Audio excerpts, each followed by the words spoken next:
One of the things I heard was that the skills required to be an associate or in investment banking.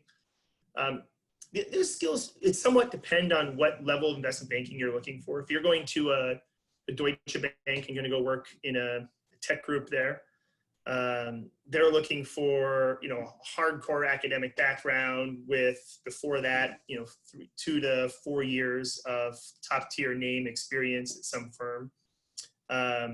Other middle market bankers are looking for industry experience. So if you go to a middle market investment bank, they may be looking, if you had 2 to 4 years at a technology company where you got interesting insights, you can essentially speak credibly about the industry. That's what they're looking for.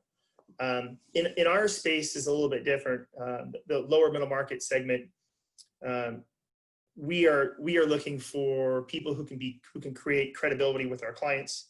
But I also need someone that can run they can probably have much more customer facing credibility than the average. So in an average associate role, you're certainly in front of the customer, but you're still doing a lot of work. You're still a worker bee primarily. And you're really not, they don't expect you to have the ability to interact with customers or clients in a significant way, because you're really not going to. It's going to be a lot more modeling, a lot more presentation building, and research. Whereas in what we do, we force down to the analyst level, our team to engage deeply with our clients.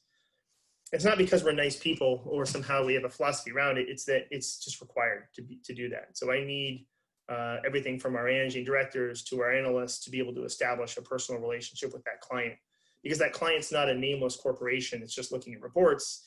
It's Bob or Sue, and you're taking them through one of the most challenging and scary steps of their life, of selling their largest asset that they probably put 10 or 20 years of their life into, and now you're talking about selling it. So they have all sorts of fears and anxieties associated with that. And that personal relationship is pretty critical.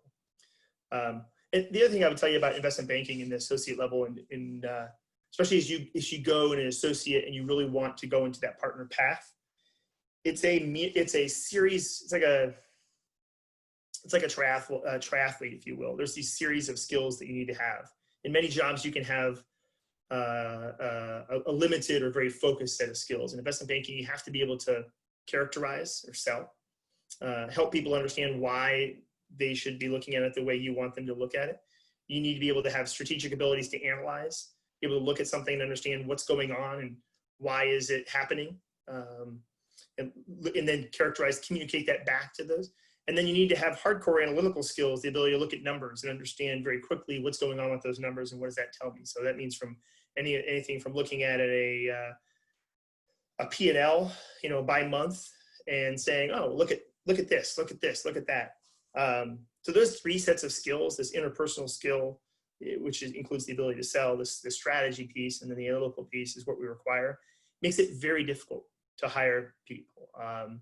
What we tend to find is that people are good at 1 and perhaps 2 of those skills, rarely 3. So what we've kind of created is a philosophy of that we, for example, on engagements, we'll have 2 to 3 managing directors on every engagement, recognizing that people are usually good at one thing, they're world-class. They just naturally do that thing well, maybe 2 of those things, and then somebody else does something, there's something that they're just not great at. So give you a personal example.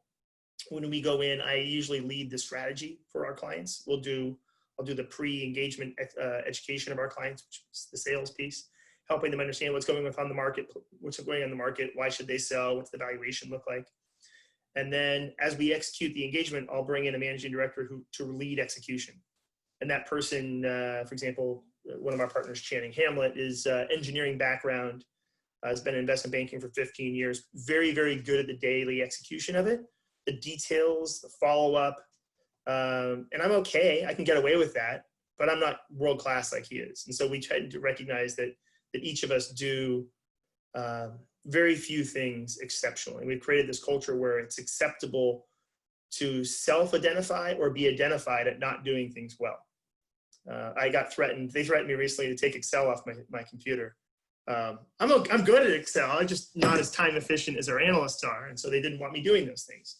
And I think that was a theme that I've learned I think it's applicable in any role you do, is figuring out what are those things that you absolutely love doing that you would do for free, because those are typically the things that you are world class at, and then trying to match those up to roles or industries. Because often what we do is we come up when, at least a long time ago when I was looking for a job, I usually associated with a title or an industry, and I said, this is the title or the industry I'm looking for. And what I really think I should have been doing is looking at, these are the things I love to do, that I will not, without helping it, I will be good at them. What roles does that match up with? Had I done that, I made a couple mistakes that I would have avoided. I went, when I was trying to figure out my way through technology, I took a project management role. I went from getting, A's in my report cards and corporate strategy to C's. And suddenly people were telling me I wasn't very good at what I was doing. Didn't understand it, didn't feel right. I knew something was wrong. I just suck at project management. That's the reality of it. I happen to be really good at strategy. So once I found that, I found my place again. So I think finding, as you guys finish these programs and you look at all those jobs out there, if you think about those experiences you had either in class or at work, and the parts, those roles or those activities or those things you did that you just loved, that's what you want to find more of. I mean, I would do 70% of my job for free every day if I had to. I love it. I just absolutely love. There's about 25% I don't particularly care for that I'm okay at, but I think it's finding that place where you can say, I love what I do and I do it for free. That was something I wish I would have learned a lot earlier.